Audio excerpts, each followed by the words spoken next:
So, good day everyone.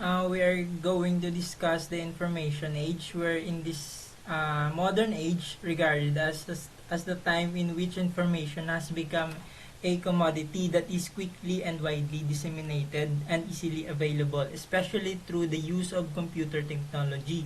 So, meaning to say, uh, in this time or period wherein information is very accessible and very convenient to have in our era. So next, objectives. At the end of these lessons, we will able to define information age, discuss the history of information age, understand the factors that need to be considered in checking website sources. Next. So let us first define what is information. So information amo na siya ang knowledge communicated or obtained concerning specific fact or circumstances. So meaning, ang information ko na is pwede sa tao or sa bagay. But the most important thing for information is that it should be truth or kamatuoran. So introduction, highly modernized, automated, data-driven, and technological advancement. This best describes our society nowadays, as evidenced by how our society have been influenced tremendously, such as communication, economics, industry, health, and the environment. Despite of our gains due to growing development of information technology, the rapid upgrade of the information has also disadvantage. Yes. So, so we are in the era nga wherein everything is almost possible na gid because ang pag-evolve sa aton nga technology and also sa information nga nagahatag gid sa aton sang dako nga bulig para makatipid kita sa oras. But since sa sobra kadasig sang pag-upgrade sang information, hindi gid naton malimtan nga may mga disadvantages gid ini nga mahatag sa aton. So life is accompanied by endless transmission of information that takes place within the outside of the human body. According to Encyclopedic and Unabridged Dictionary, information is knowledge communicated or obtained concerning a specific fact or circumstances. So that's why information is very important tool for survival. So according ko no sa dictionary, information is a tool for survival gid. Kay since we are living in this era, information should be important and also sa aton knowledge when it comes to the information. So next. The information age is defined as the period starting in the last quarter of the 20th century when information became effortlessly accessible through publications and through the management of information by computers and computer networks. The means of conveying symbolic information, writing, math, other codes among humans has evolved with increasing speed. The information age is also called the digital age and the new media age because it has associated with the development of computers. So, when we are talking about information age, don't forget nga it is not only talking about computers but also everything that is bringing information like books, ano pa to? Newspapers, magazine, and even social media. Television, radio, so and anything nga form as long as gahatag sa aton sang information. So that is information. And also, ang other term sa information age is the digital age and the new media age. So next. According to James R. Messenger, who proposed the theory of information age in 1982, the information age is a true new age based upon the interconnection of computers via telecommunications. And with this, information systems operating on both areas. So furthermore, the primary factors driving this new age forward are convenience and user friendliness, which in turn will create user independence. So meaning to say, we are living with computers, cell phone, kag kung ano pa da, uh, and the result will have the independence anytime, anywhere, na use naton sila in just a click of a button. Once nga na search mo lang ang isa ka bagay, ginahatag na daso ni Google ang sabat. So because nakakatipid kita sang oras kag it is a user friendly. Amo na nga kung kisa ga depend kita sa ila. So next. As a man evolved, information and its dissemination has also evolved in many ways. Eventually, we are no longer kept them to ourselves. Instead, we are share them and manage them in different means. Information got ahead of us. It started to grow at the rate we were unprepared to handle. Because of the abundance of information, it was difficult to collect and manage the starting in 1960s and 1970s. The information age has begun around 1970s and it is still going on today. It, it is also known as the computer age, digital age, or new media age. This era brought about a time period in which people could access information and knowledge easily. So, as a man evolved ko, no, information and technology also also evolving. Since we have knowledge that helps us new discoveries, because knowledge is limitless, meaning wala katapusan na idea sa mga tao kag discoveries and innovation sang mga tao. So next, Cla- Claude Elwood Shannon was an American mathematician, electrical engineer, and cryptographer, also known as the father of information theory. Born on April 30, 1916 at Petoskey, Michigan, United States, and died at February 24, 2001 at Medford, Massachusetts, United States. So si Claude Claude Shannon kuno is siya ang nag siya ang founder sang information theory. Kag si Shannon is famous for having founded information theory that published in 1948. So next.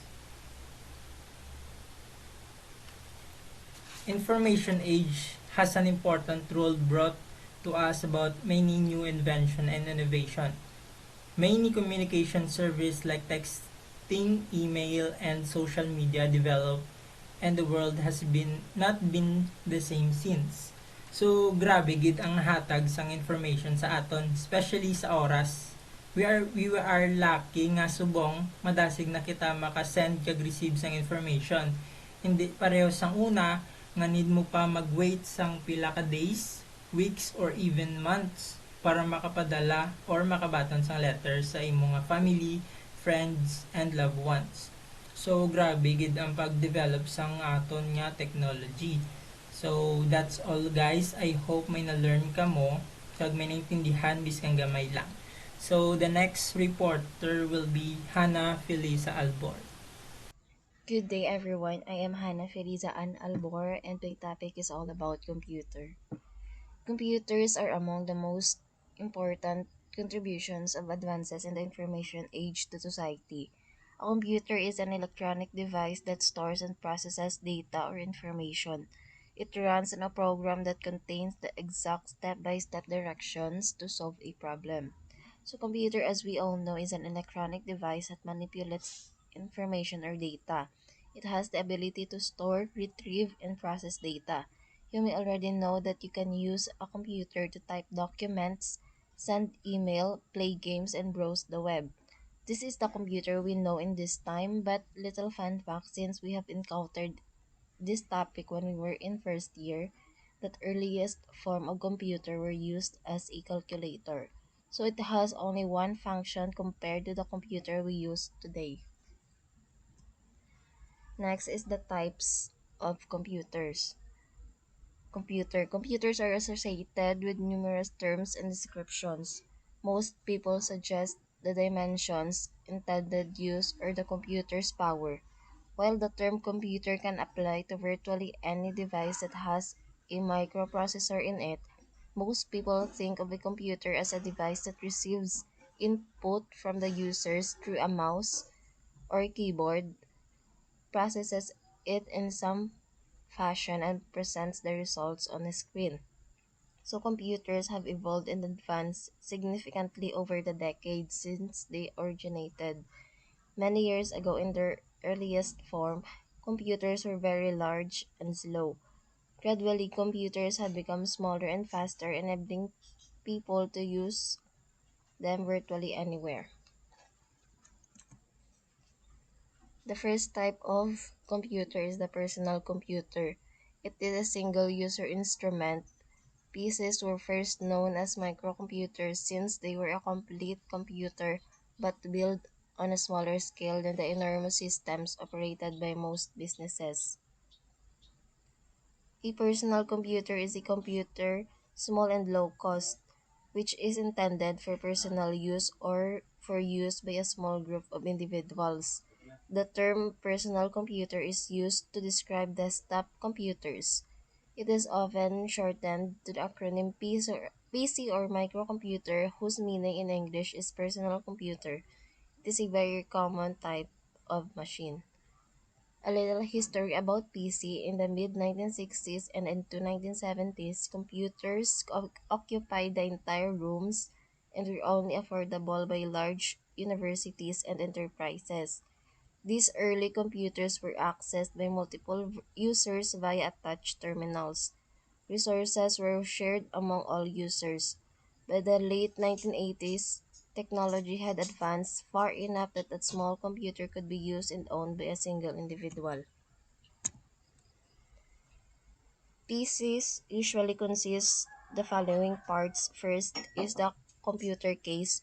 A computer case safeguards all of the important and expensive parts of a PC or other computing device. Next is power supply.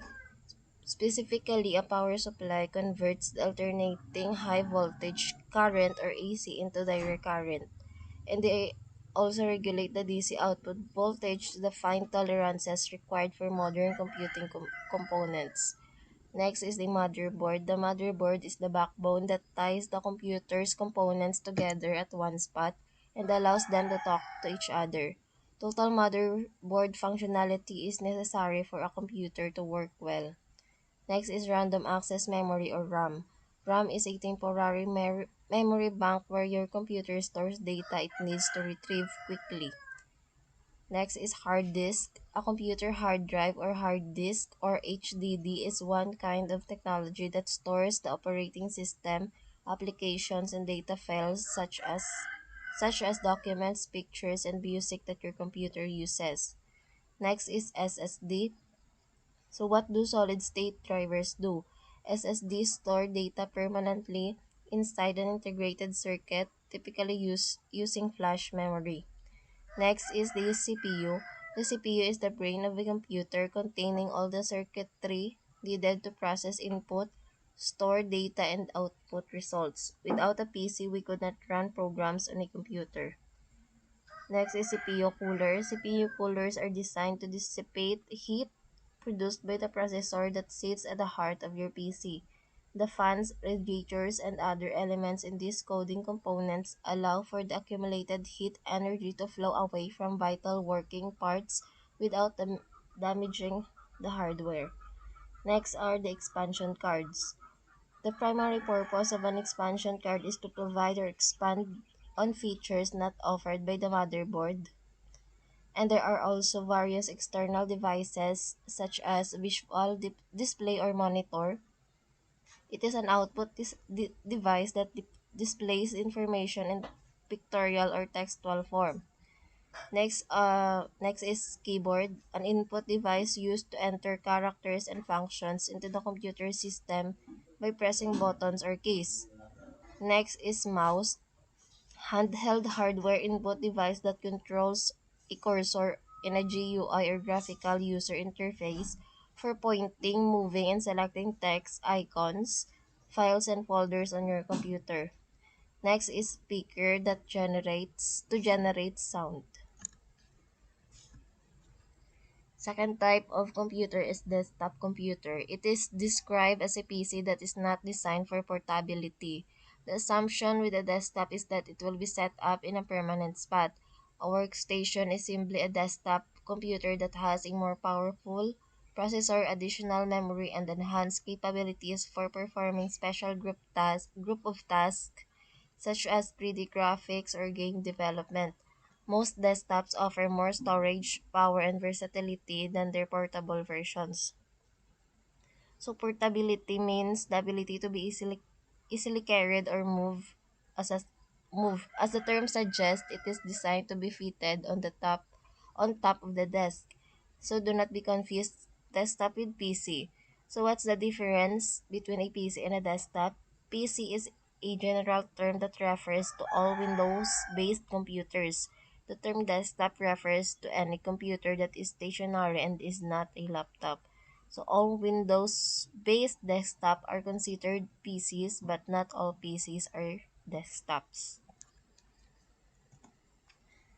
Third type is the laptop. These are portable computers that integrate the essentials of a desktop computer in a battery-powered package, which are somewhat larger than a typical hardcover book.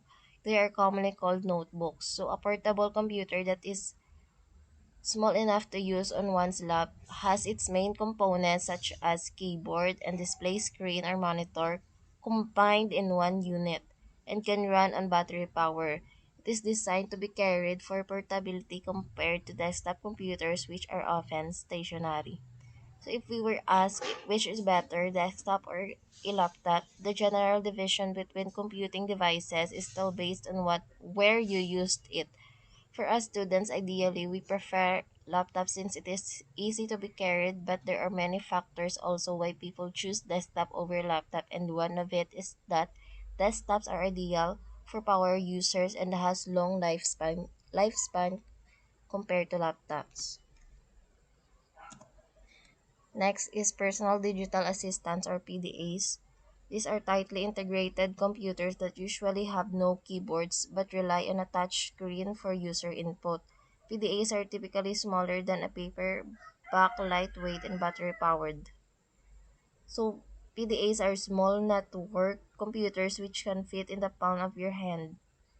PDAs have evolved over the years, beginning with first generation devices such as the Apple Newton, or Apple coined the term PDA and Palm Pilot. They offered features such as calendar and note-taking capability.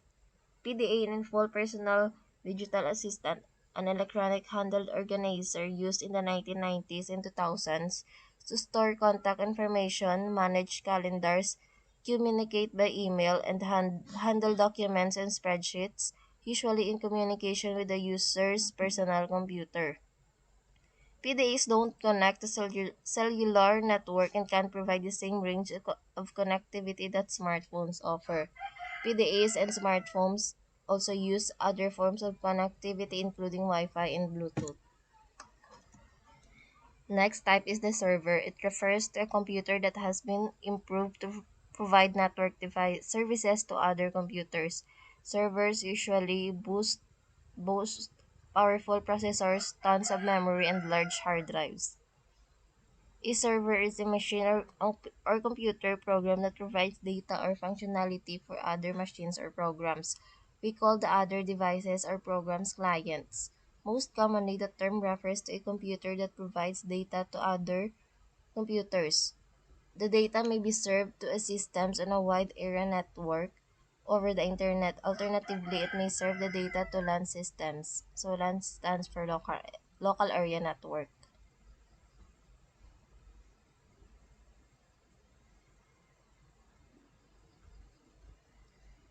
The server can provide various functionalities often called services, such as sharing data or resources among multiple clients or performing computation for a client.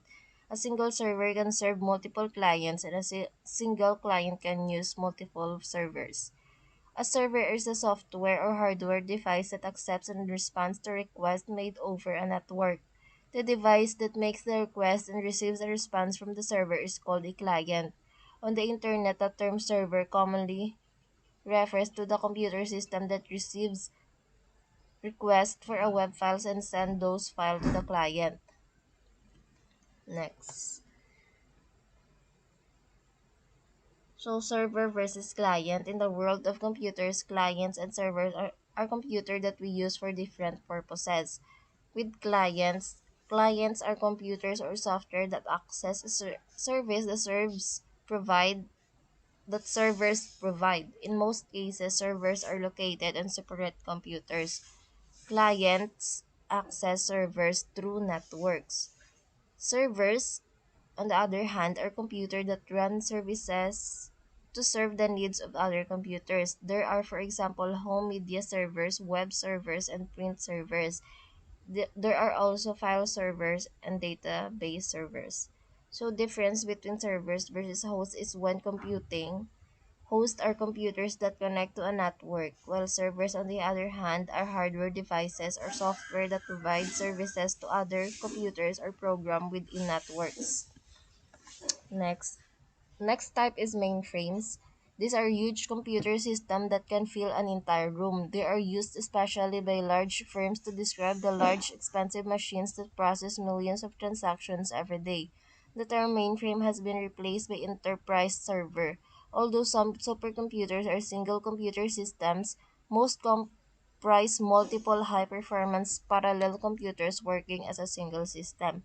So a mainframe computer, often known as a big iron or mainframe, is typically used by large enterprises for mission-critical applications.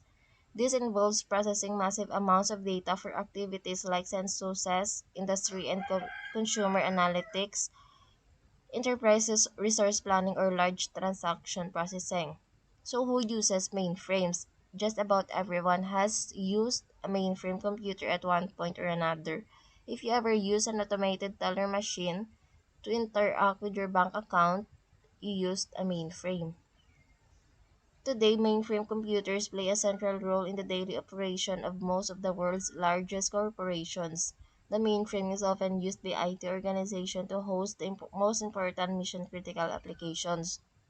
These applications typically include customer order processing, financial transactions, production inventory control, payroll, as well as many other types of work. It occupies a cavity place in today's e-business environment. In banking, finance, healthcare, insurance, utilities, government, and multiple of other public and private enterprises, the mainframe computers continue to be the foundation of modern business. Next and last type of computer are wearable computers. They evolve materials that are usually integrated into cell phones, watches, and other small objects or places. They perform common computer applications such as databases, email, multimedia, and schedulers. So, wearable computer is any small technological device capable of storing processing data that can be worn on the body.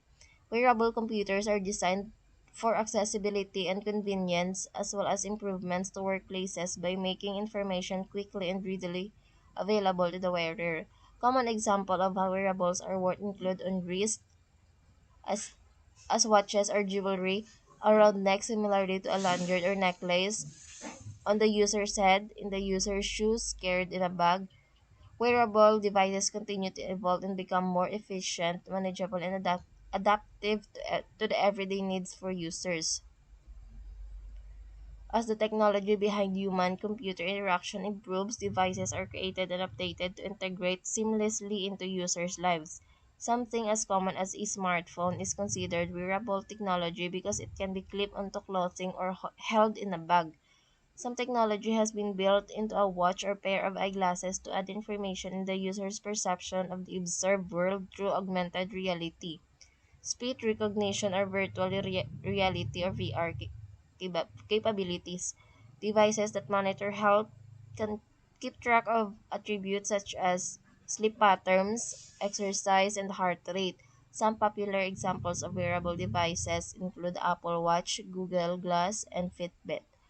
But challenges of wearable computers includes its weight and bulkiness, how and where to locate the display, potential heat or fire hazards, and safety and health risks. It is a system of interconnected computing bridges accessible through the internet. So what is World Wide Web? The World Wide Web, also known as the Web, public websites or pages used to receive access to local computers and other devices through the internet. These pages and documents are interconnected by means of hardware links that users click on for information. This information can be written or was including text,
markets rank results based on how often a search term appeared on a web page.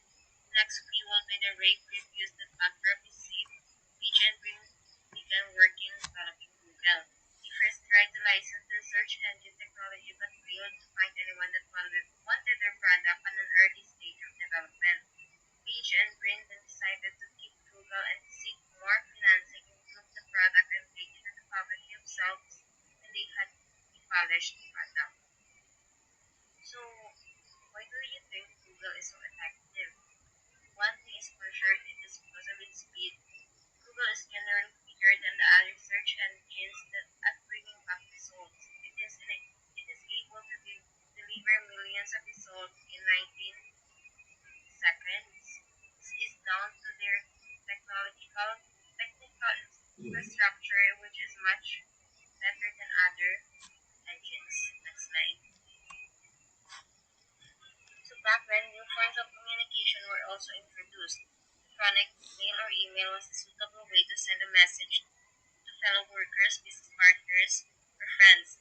Messages could be sent and received at the convenience of the individual. Consequently, companies whose businesses are built on digitized information have become valuable and powerful in a relatively short period of time.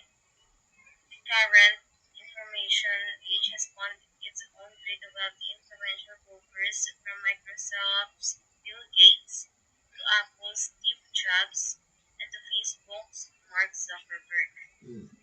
So as the world became more and more digitalized, companies like Microsoft, Apple, and Facebook became popular and has been used by many from different ages.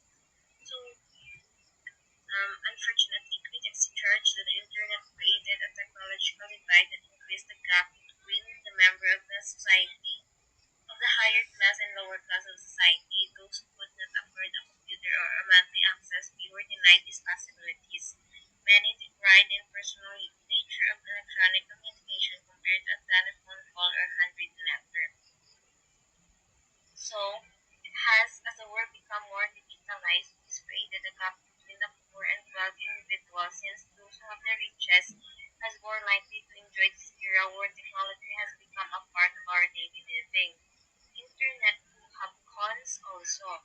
Like when communicating digitally, you cannot see whether the person you're chatting is sincere with your words, unlike a pastorya kay sila personally. Next slide. On one hand, the unregulated and loose nature of the internet allowed pornography to be broadcast to millions of homes. Protecting children from these influences or even from meeting violent predators would prove to be difficult. Nowadays, crimes in various forms are rampant because of the use of social media. Cyberbullying is an issue that possesses alarm worldwide. Consequently, we need to be aware of the possible harm and damage due to the abuse of these advances in the information age. So, internet can be used with anyone of any ages. If that minors, if left unattended, could go to sites that are not suitable for their ages. Since we could see and search anything in the internet, the possibilities of the kids to see and appropriate things online is high. With the rampant use of internet also resulted in different crimes like cyberbullying, identity theft, etc. That's all for my report.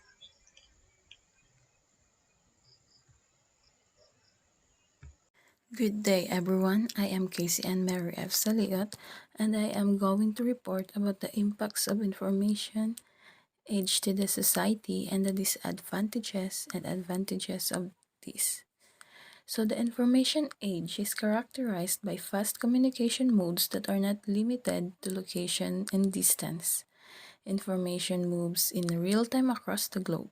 New technologies that make the information age possible, such as computers, the internet, smartphone, and satellite, among others, have changed how humankind behaves. Technologies in the information age come with their advantages and disadvantages that are specific to each sector. The digital age technologies have impacted all aspects of our life, from individual daily life to how government works. They have influenced all sectors from education, business and economy, agriculture, environment, engineering, military and security, government operations, and industries, among other areas. Impact on the information age and education is that the rapid advancements and popularity of technology have influenced our lives and our surroundings in a great way. The same in the case of education. Technology has shown a massive development in the field of education. Before the technologies such as computers and internet, most of the learning was happening in a four-walled room with a teacher physically guiding the learner. Physical libraries with physical books were the norm way of getting new knowledge. So the positive impact of technology is that with new technologies, information can be accessed anytime, anywhere, without requiring to be physically in a classroom with a teacher and a physical book. Internet and search engine help learners to search for content and new information over the internet. Online classrooms are the norm these days by use of video conferencing platforms that are available. So universities have most of their books digitalized and they exist on their server computer, or they have subscribed to online libraries such as IEE Explore Library. On the other hand, the negative impact of this is that the information age has its negative impact when it comes to education. The main is plagiarism of content. Since information is simple to get, online learners can copy and paste that knowledge without even acknowledging the source of data. Self-pacing learning that is characterized by current age requires a highly motivated individual to learn since there is no teacher to push the student. So, uh, so there are pros and cons about technologies. So technology provides ease of access to information, but on the other hand, technology kills social skills. Technology makes learning easier, but on the other hand, technology in students, it would be a distraction. Next is technology enhances creativity, but technology in education is hindering students' interpersonal skills. Next is the use of technology in classrooms to enhance teaching and learning. That would be the positive.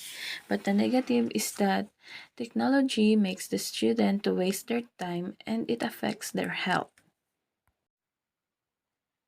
So let's move on to impacts of information age and agriculture.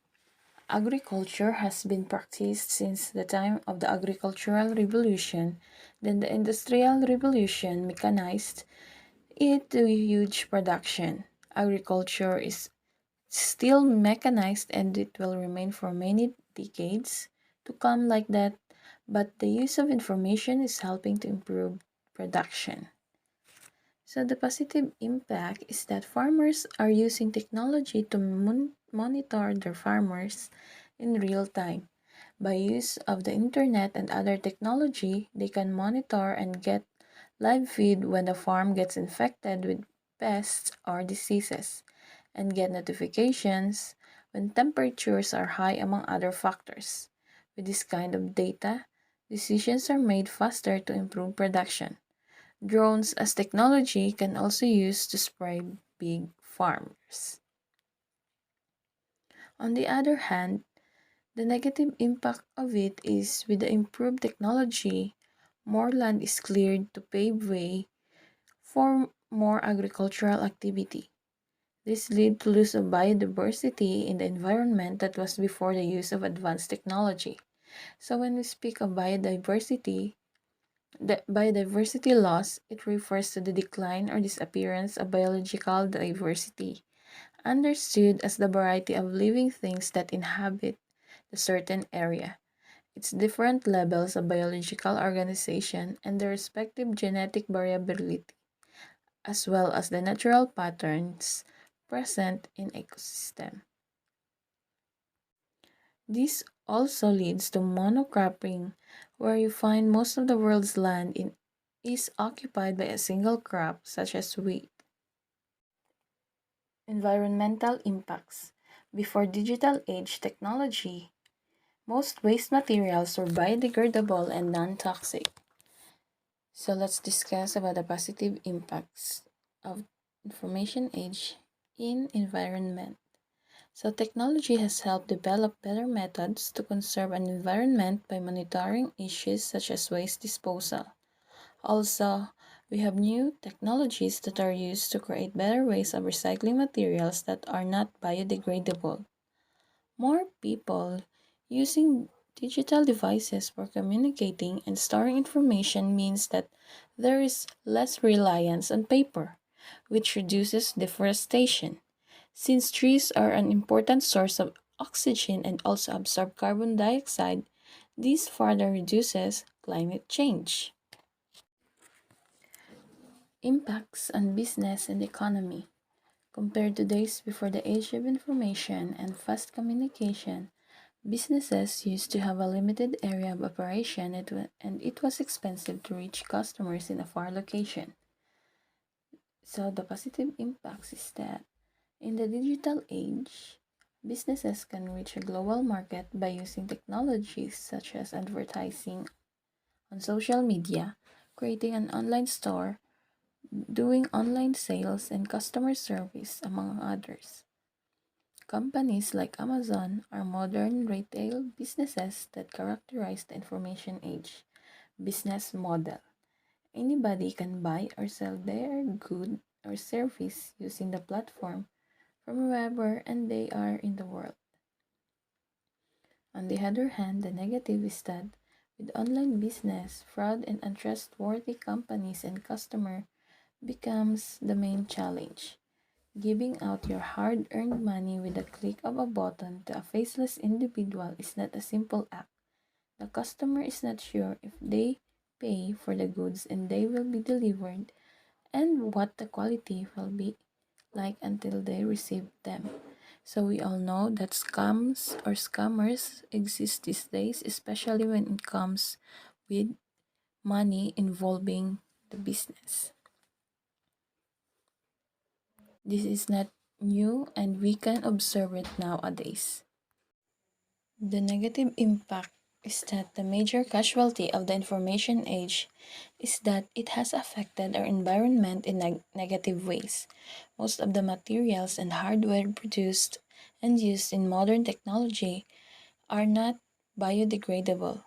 This means if they are not recycled, which most are not, then they pollute our environment. Also, raw materials that are used to manufacture these devices, such as computer and smartphones, are mined, which affect the environment. What all this means is that humankind is exposed to toxicity associated with digital waste generated from all the technologies. So, the digital sector creates several different types of pollution. Pollution from the production of the IT hardware, pollution from e-waste, such as used in electrical and electronic equipment, and pollution from our daily digital use. Next is the impact of information age technologies on engineering. As long as humankind has existed, there has been some kind of engineering happening. Then came the Industrial Revolution that pushed engineering to its optimum capacity. New digital technology has come to improve and make engineering more efficient. So, by the use of the fast information available and the speed that engineers can process data for decision making, they can design products that were not possible before. In less than a century, we have moved from not having an airplane to having supersonic planes. We have moved from not having a computer then to the one that is bigger than a modern house, to a smartwatch and smartphone that can fit in our pocket. All this is thanks to technology that help process information fast in these hands of the engineers. Next is the impacts of information age and military. Wars have been there since humankind have existed, and Probably they will continue. The before information age, armies relied mostly on what today we can term as traditional weapons and physical force to win wars. So the positive impact is that with technology, the military base industry has greatly benefited. Today, warfare is technology based. By the use of technologies such as drones, the government can spy and even attack enemies from the comfort of their military base. Simulation technologies help the military to test field scenarios in virtual environment which they can use for preparedness before moving to the war zone. The negative impact is that the militaries are spending a lot of resources to come up with new technologies. Some of these technologies may never find their way to the battlefield since they are too lethal for both parties. This leads to the wastage of resources that could have been used for the good of humankind. The technology also has facilitated the military competition of who has the biggest and more sophisticated technology. So it means developing technologies for military use cost a lot, and maybe some of these will fail and cannot be used in the real battlefield. So it would be a waste of money and the resources that can greatly affect humans and environment. Next is the impacts of the digital age and security. Before the technology used in Next is impacts of digital age and security. Before the technology used in the digital age, securing premises and data required using physical measures such as having a lock, safe, or employing a security guard for protection. So, in this age, the positive impact of this is that with information technology, securing a premise may still use the old methods, but on the top of that, we can use the latest technology to enforce that. So, with the use of access control such as biometric authentication, CCTV, tracking systems, using stealth surveillance technology, security agents can collect all a lot of information. So, intelligence information collected can be used to protect against threats such as terrorist attacks and cyber attacks, among others. The negative impact is that this technology is most systems are online and centralized in one location. This makes the system vulnerable to cyber attacks since they are over the internet. Again, terrorists and other threat groups can own the same or even better systems that can be used against the government and critical services infrastructures. For example, terrorists or system hackers getting unauthorized access to nuclear plants can lead to unprecedented results which is not good.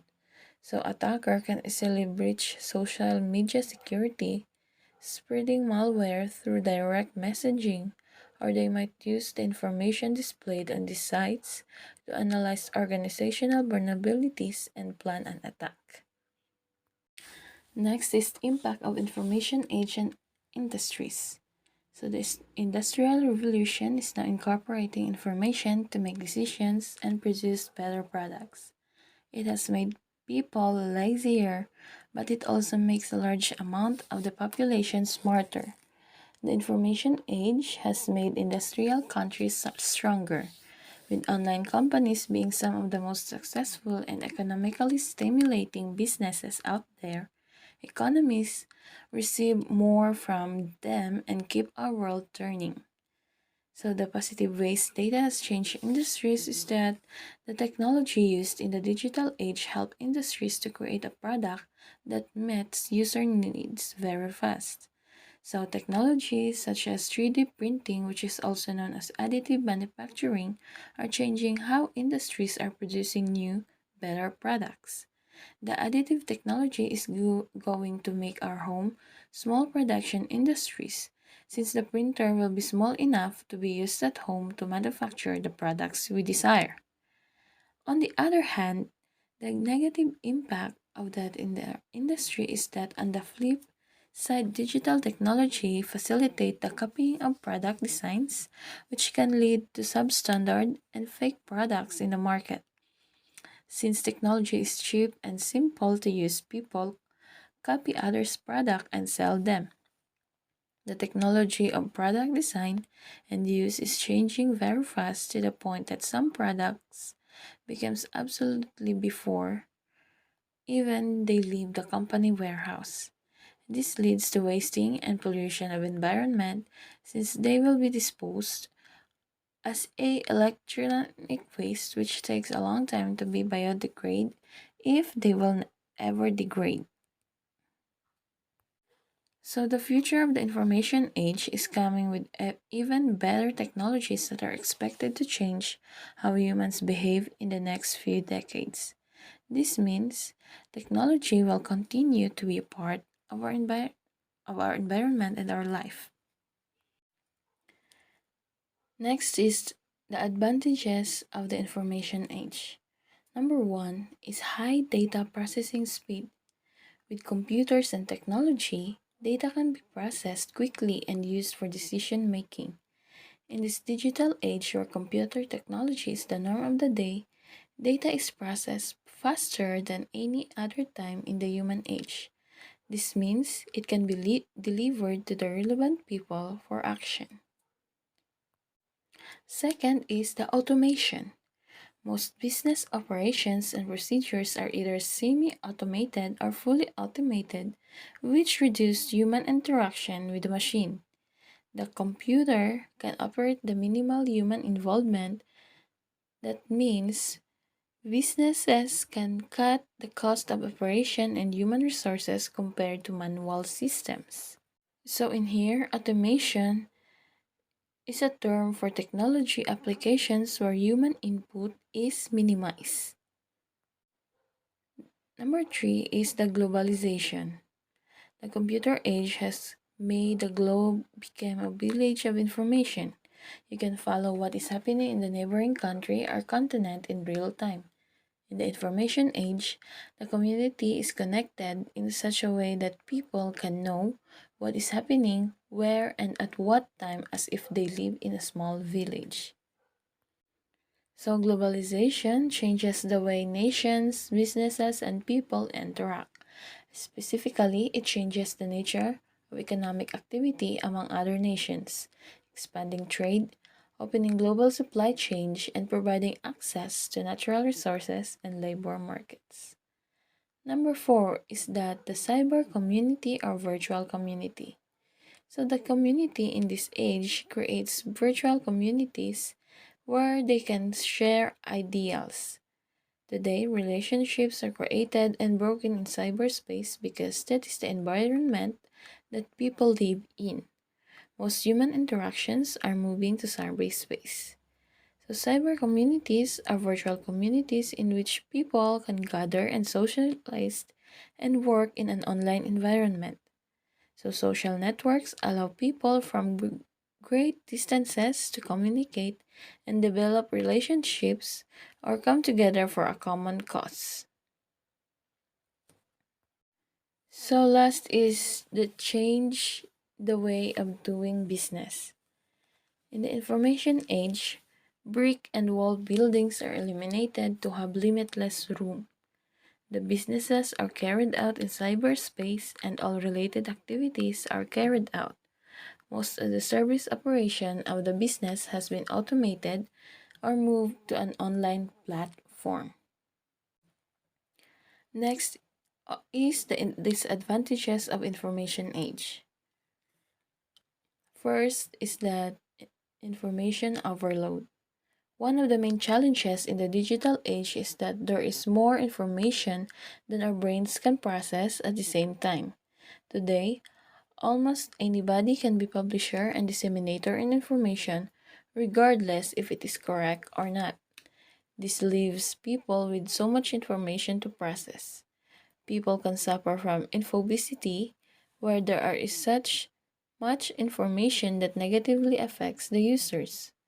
So, information overload is a state of being overwhelmed by the amount of the data presented for one's attentions or processing. So the term is used to refer not only the situations involving too much data for a given decision, but also the constant inundation of the data from many resources that is characteristic of modern life. So when you try to consume too much data at one time, your brain may become overwhelmed by all the information. For example, if you tried to read a book while listening to a music and watching TV, you may experience information overload. Next is the addiction to technology, which is very common nowadays, especially to these young kids, or you can say toddlers. So in here, the information age is characterized by many social media. This means that with every passing minute, user what to know what is happening on social media like Facebook, WhatsApp, and TikTok. This leads to the internet and the information they read on these platforms. The user can experience what has come to be called FOMO, or fear of missing out. So many are using computers at daytime, and they switch from computers to mobile phones as they go to sleep. This means most of the time is spent on the internet and social media instead of other worthwhile environment. So let's be honest, most of us are doing this too, from television or from computers. Then next to our phones, which is we usually use almost every single minute. So, technology addiction can be defined as frequent and obsessive technology related behavior, increasingly practiced despite negative consequences to the user of the technology. And over independence on tech can significantly impact students' lives. So, next is the over dependent on technology. Most companies adopt information technology, and all major businesses, producers, and operations depend on the information. This means if there are any interruption and the information system cannot be accessed, then the company doesn't operate. This can mean disaster in case the critical component of the company data such as the server is affected and cannot be accessed. Next is cyber crimes. Since most companies have moved their operation online, it increases the vulnerability of data using transmitted because it can be intercepted. Enough measures should be put into place to ensure the safety of transmitted data. There are many cybercrimes such as hacking, phishing, tapping, and denial of service, among many others. So, hackers are known to target websites and all use different methods to disrupt the natural or normal operation of the website. If the company depends on the website to offer its services, then it means they can be interrupted. So, cybercrime is criminal activity that either targets or uses a computer network, or a network device. Most cybercrime is committed by cyber criminals or hackers who want to make money. However, occasionally, cybercrimes aims to damage computers or networks for reasons other than profit. Good day everyone. I am Jamal Agiling and I will be discussing about the application of computers in science and research. The bioinformatics is the application of information technology to store, organize, and analyze vast amounts of biological data, which is available in the form of sequences and structures of proteins, the building blocks of organisms, and nucleic acids, the information carrier. Early interest in bioinformatics was established because of a need to create databases of biological sequences.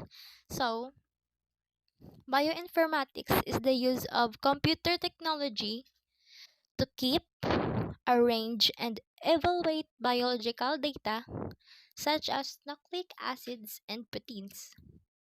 Also, bioinformatics was created to create biological sequence databases. Next is the Swiss prot. So while the initial database of protein sequences were maintained at individual laboratories, the development of a consolidated formal database known as prot, Swiss prot protein sequence database was initiated in 1986. It now has about 70,000 protein sequences from more than 5,000 model organisms, which is a small fraction of all known organisms. So, the Swiss Prot bioinformatic database was created in 1986 to solidify existing protein sequence databases. Also, the protein segments from 5,000 concept organisms account for only 5,000 concept organisms account for only a small percentage of all organisms. So these are made available as public domain information in the large interest of research community through the internet and CD-ROMs. So the computer and software tools are widely used for generating these databases and to identify the function of proteins. Model and structure of proteins determine the coding, regions of nucleic acids and sequences, find suitable drug compounds from a large pool, and optimize the drug development process by predicting possible targets. So, some of the software tools which are handy in the analysis include BLAST, the annotator, and the gene finder. So, software as well as computer tools are utilized to generate databases, identify protein functions, model protein structure, determine genes, encoding of sequences of nucleic acids, find proper active ingredients, and lastly, improve drug development. So, to try comparing sequences and recognize coding regions in splice sites, software solutions such as BLAST, the annotator, and the gene finder are used. So, this is the BLAST or the basic local alignment search tool. So,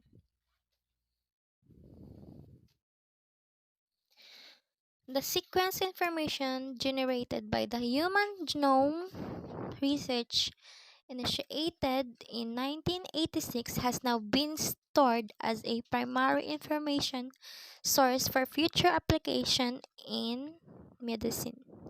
So the available data is so huge that if compiled in books, the data would run into 2,000 volumes of 1,000 pages each, and reading alone would require 26 years working around the clock.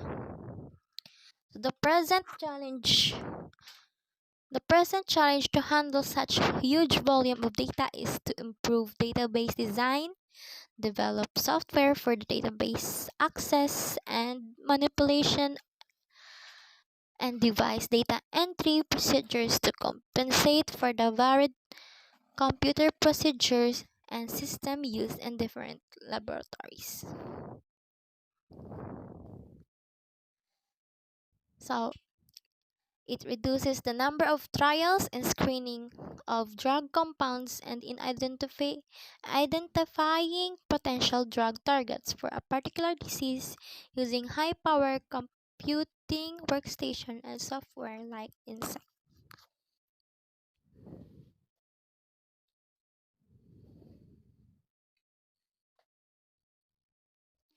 This profound application of bioinformatics in genome sequence has led to a new area in pharmacology or the pharmacogenomics, where potential targets for drug development are hypothesized from the genome sequences. So, molecular modeling, which requires a lot of calculations, has become faster due to the advances in computer processors and its architecture. In plant biotechnology, bioinformatics is found to be useful in the areas of identifying diseases, resistance genes, and designing plants with high nutrition value. So, the genetic code has been utilized as the primary source of data for future medical applications. Then, the existing information is just so large that having read it would take 26 years to handle large volume of data. Database design, software for access and manipulation, and data access procedures must be improved. So the powerful computational workstations, but also software can reduce the number of tests and identify potential disease drug targets. Bioinformatics has resulted in the creation of pharmacology in which potential drug targets are hypothesized. So because of advancements in processors and architecture, molecular modeling has become faster, trying to make bioinformatics a valuable tool for identifying disease-resistant gene and designing plants with high nutritional value. Molecular modeling is becoming faster, which makes it an efficient tool for trying to identify disease-resistant gene and designing high nutritional value plants. So the next is how to check the reliability of web sources. So the following guidelines can help us check the reliability of web sources that we gather. It is noteworthy to consider and apply the following guidelines to avoid misinformation. So the first one is who is the author of the article or site. So how do we find it out? Look for an about or more about the author link at the top, bottom, or sidebar of the web page. Some pages will have a corporate author rather than a single person as an author. If no information about the author or authors of the page is provided, be suspicious. So, kung wala ko sang about or more about sang author sa page nga imo, nga ginpangita or ginabasa, be suspicious ka na. So, what do we have to, so ano ato ni, isa-isip. So, number one is, does the author provide his or her credentials? So, my credentials bala ang author. Next is, what types of expertise does he or she have on the subject he or she is writing about? Does he or she indicate what his or her education is? Next is, what type of experience does he or she have? Should we trust his or her knowledge of the subject?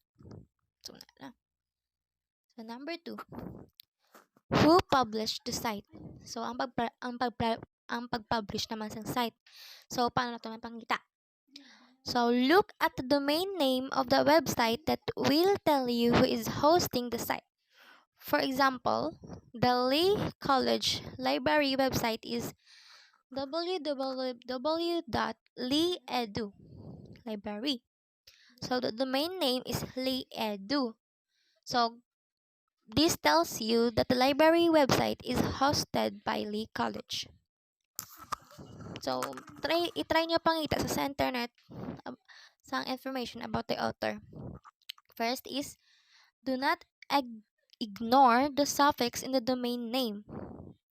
The suffix is usually descriptive of what type of entity hosts the website. Keep in mind that it is possible for sites to obtain suffixes that are misleading. So, ang example. So, ang ibang sa example is .edu, which is educational na ko na siya. So, ang .com naman is commercial.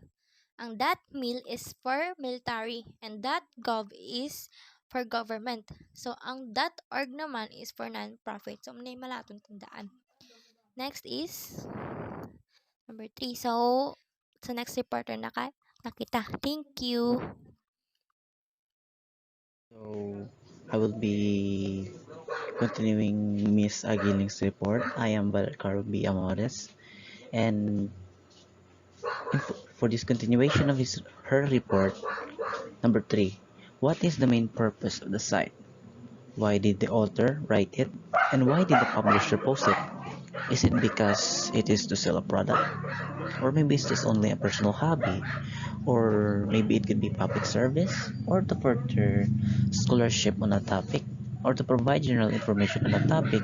Or to persuade you of a particular point of view? So these are mainly mostly main purposes of why did the author write and publish a site. Next is number 4. Who is the intended audience?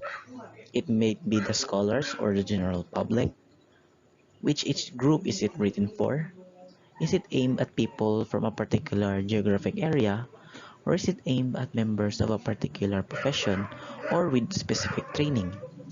So, what can I call this? That damo sa pwedeng intended audience ang certain nga site, kumbaga para makakita gid sang imo target reader kag sa viewers ang imo nga ging obra kag ging publish.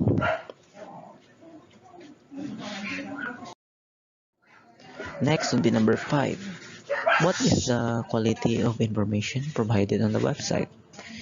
Maybe its timeliness. When was the website first published? Or is it regular updated? Check for dates at the bottom of each page on the site. Next, does the author cite sources? Does any print sources, web sources that cite their sources are considered more reliable? What type of other sites does the website link to? Are they reputable sites? Or what types of sites links to the website you're evaluating? Is the website being cited by others? So, muna sila ang kumbaga paano mabalaan kung ang information nga gina-provide sa isa ka site is legit kag tuod gid siya kag up to date nga nato natawag. Next is the examples of useful and reliable web sources. Number 1 would be the AFA e-newsletter, which is the Alzheimer's Foundation of American Newsletter. Number 2 is the American Memory. Number 3 is the Bartleby.com. 4 is the Chronicling America. 5. Cyberbullying. 6. History sites with primary documents like AmDocs, Avalon Project, Internet Modern History Sourcebook, and Teacher Oz Kingdom of History. One can also visit the university library and seek help from the librarians as they are knowledgeable, and the library has a rich collection of online library resources that are very useful for the academic and research purposes. So, muna sila ang useful kag reliable gid nga web sources naton kundi mahambal ta nga legit kag up to date ang information nga gina-provide diri kag naka-cite man ini siya properly kag may ara mas ang year kung saan ini siya nakuan nga information kag ano naman ang up to date nga information regarding sa ini. So these are just examples na may ara pa damo like sa atong Wikipedia ng damo pagid ng mga websites nga ginobra sa mga journalist nga kun diin may ara sila sang proper citation kundi para mahambal nila nga ang ilang gina-provide information is reliable. So, muna lang yun sa akong part. That's all. Thank you, ma'am.